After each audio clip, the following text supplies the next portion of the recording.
आप पागल हो क्या? मैं ट्यूशन के लिए लेट हो जाऊंगा, जल्दी चलो। अरे बेटा क्या करूं, तुम जवान हो, मैं बूढ़ा हूँ, घुटनों में दर्द होता है बेटा, तेज नहीं चल सकता। अरे तो चुप हो जाओ ना, मम्मी सही कहती है, हमने एक बूढ़े बैल को बाहर रखा है, कुछ नहीं होता आपसे, आप किसी काम के नहीं हो। चलो आप रोक क्यों गए, चलो ना। हाँ ठीक है बेटा, चलो चलो चलो।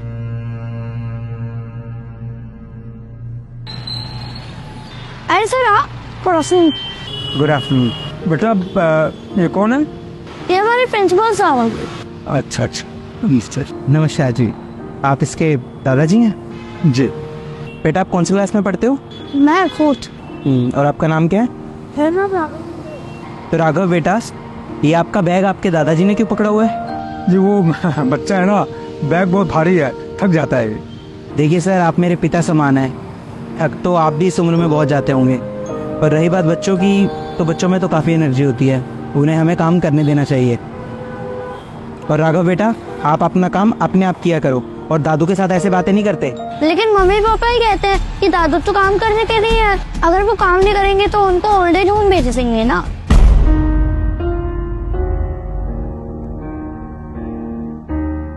तो इसलिए मम्मी पापा बोलते हैं कि घर के सारे काम दादू से ही करवाया कर। बेटा कल आप अपने मम्मी पापा को लेकर स्कूल में आओगे। लेकिन सर पेटीएम तो नेक्स्ट मंथ है ना।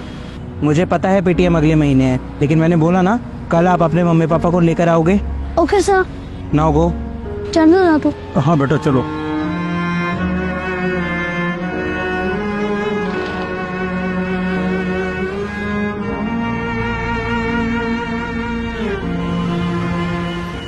सर आपने हमें अचानक बुलाया, हमारे बेटे की कोई कंप्लेंट है क्या? उसने कोई शैतानी की है क्या?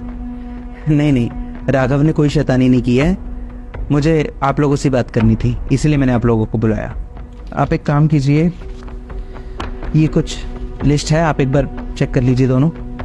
सर ये किस चीज़ की लिस्ट है?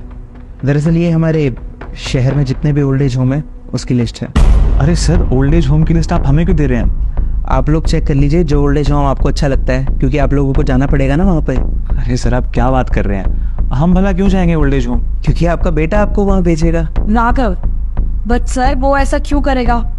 अभी नहीं, कुछ सालों बाद की बात कर रहा हूँ, जब राघव बड़ा हो जाएगा तब वो आपको वहाँ भेजेगा ना। सर क्या मजाक चल रहा है ये सब? स्कूल में बच्चों को अच्छी बातें सिखाई जाती हैं और आप हमारे बच्चों को ये सब सिखाएंगे कि वो अपने पेरेंट्स को ओल्ड एज होम भेज दे? देखिए मिस्टर सिंह, स्कूल से ज्यादा ना एक बच्चा अपने घर पर रहता है और वो अपनी सारी अच्छी बुरी आदतें, अपने संस्कार अपने घर से ही सीखता है। ये सब राघव को हम नहीं सिखाएंगे, बल्कि आप लोग सिखा रहे हैं। सर आप कहना क्या चाहते हैं, साफ साफ बताइए, बातें मत घुमाइए। राघव मुझे कल मिला था स्कूल के बाहर, जब उसके दादाजी उसको लेने आए थे, और मैंने देखा कि वो किस तरह से अपने दादाजी को ट्रीट करता है, किस तरह से उनसे बात करता है। आपको क्या लगता है उसने ये सब कहाँ से सीखा होगा? आप लोगों से ही सीखा होगा ना। जिस तरह से आप अपने पिताजी के साथ व्यवहार करते हैं घर पे, वही सब राघव ने देखा होगा और वही सब वो उनको बोलता है। मुझे माफ कीजिए, लेकिन आप अपने पिताजी को क्या बोलते हैं कि वो एक बूढ़े बैल हैं। राघव को ये लगता है कि उसके दादाजी घर पर सिर्फ काम करने के लिए हैं, क्योंकि आप लोग शायद राघव के सामने यही बातें करते हैं कि अगर उसके दादाजी घर का काम नहीं करेंगे तो उनको वृद्धाश्रम भेज दिया जाएगा। शर्म आनी चाहिए आप लोगों को। एक माँ बाप अपने बच्चों के लिए ना पूरी जिंदगी लगा देते हैं अपनी, ताकि उनके बच्चे अपनी लाइफ में कुछ कर सके, सेटल हो सके। और जब बच्चे सेटल हो जाते हैं, बड़े हो जाते हैं, तो माँ बाप के साथ ऐसा व्यवहार करते हैं। किसी ने सही कहा है, घोर कलयुग आ गया, और इस कलयुग में एक बच्चा अपनी माँ बाप की सेवा तो दूर, उनको फ्री में घर में रखना भी नहीं चाहता। घर में रखने के बदले उनसे घर का काम करवाना चाहता है। अरे माँ बाप को भगवान का दूसरा रूप कहा जाता है, पूजनीय होते हैं माता पिता, और आप अपने पेरेंट्स को इस तरह से ट्रीट कर रहे हैं। शर्म आनी चाहिए आप लोगों को। आप लोगों को शायद अभी इस बात का पता नहीं चल रहा, लेकिन जब राघव बड़ा होकर आपके साथ ऐसा करेगा ना, तब आपको एहसास होगा कि आपने क्या गलतियां की थी। देखिए, मेरा ऐसा कोई इंटेंशन नहीं था कि मैं आप लोगों को यहाँ पर बुलाकर और आपकी इंसल्ट करूं, लेकिन बुजुर्गों का जब मैं ऐसा अपमान देखता हूँ ना, तो मुझसे रहा नहीं जाता।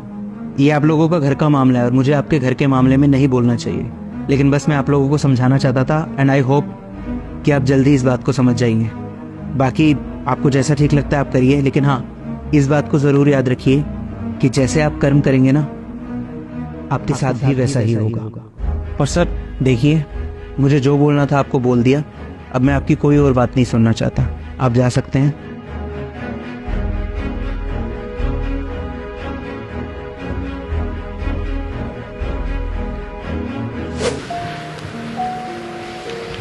अरे बेटा, अरे अरे नीचे कहाँ बैठ गए बच्चों, ऊपर बैठो ना। अरे इधर आओ ना।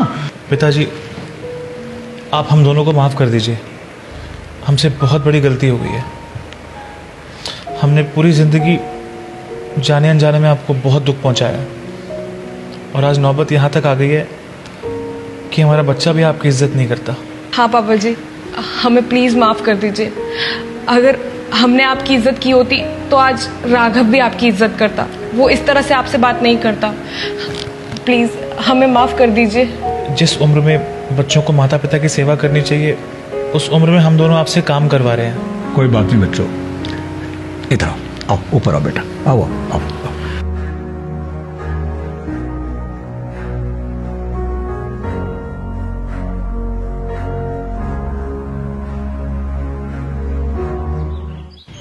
अरे दादू, आपके पैरों में दर्द तो नहीं हो रहा ना?